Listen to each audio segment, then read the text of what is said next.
All right, another new house. We'll do a longer video because I got plenty to go over in this one. Nothing too bad outside, just the usual, you know, poor finish work all over the place. Some busted holes in the garage floor. And then I don't know if they needed to get to these pipes behind the water heater, but somebody blew out that slab and didn't fix it. And then the garage door. So, where's the sticker? This door is impact rated. There's its design pressure. It also says these values only applicable when completed installation is in accordance with reference installation drawings.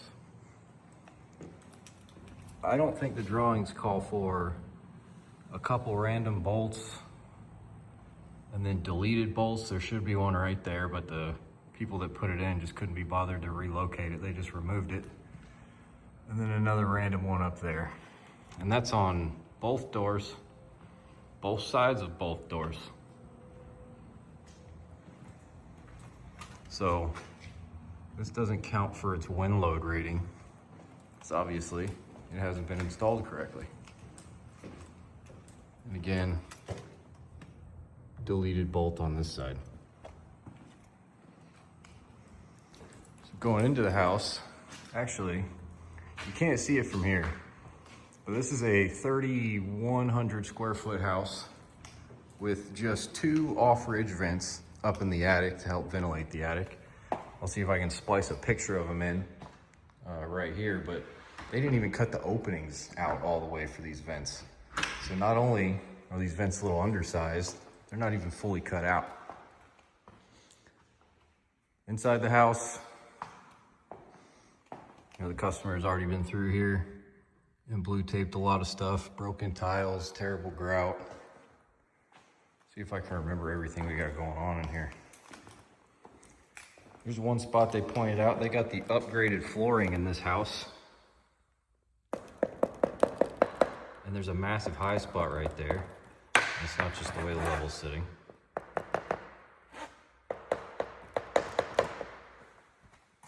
So this is all taped off so the flooring guys can come try and figure out what they did wrong. A couple of sliders. This one over here. Can we all agree that that says locked? That would be unlocked, obviously. It says open. Locked. Lock doesn't work on this side at all. Over in the master, and the bathroom, let's get some lights on in here. The tub just floating in the breeze. Hasn't been bolted down or anything. The tub in this bathroom and the other 2 bathrooms we'll come to in a minute have got something going on with the hot water. So that's the flow on hot. And that's the flow on cold. At least twice as much coming out of the cold side. This shower, it doesn't happen at this shower, but it happens everywhere else. Then in here we've got open seams in the tile with no caulking, no grouting, no nothing. And then all these bathrooms, if you look real close, come on phone. Come on phone.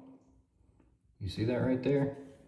These are like broken plastic tile spacers sticking out of all these grout lines ready to cut you while you're in the shower. There's another one right here. Where's that chip tile? Somewhere in here there's a chip tile. Here it is. Right along the edge there. It's not bad, but it's a new house.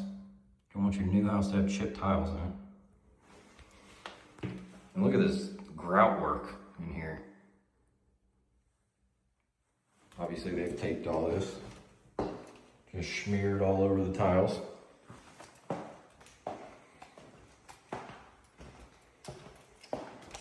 Something's going on with the hot water here too. Somebody else is gonna have to figure it out. It's not my problem. I'll just tell you what's going on. It's not my problem to figure it out. The hot water comes on to about 110 degrees for I say a couple minutes, maybe a minute. You can run with hot water here for a minute, and then that's it. It starts going down to 95, 90 degrees. So imagine trying to shower in here. You got about 15 seconds to get your shower in, and it starts getting cold.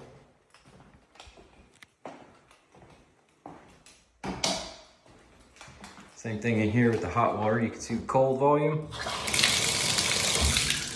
hot volume.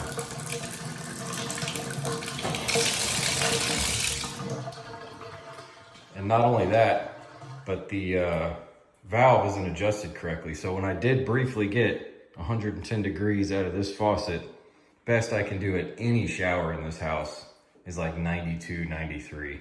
So even when the hot water is working, you don't get hot water in the shower.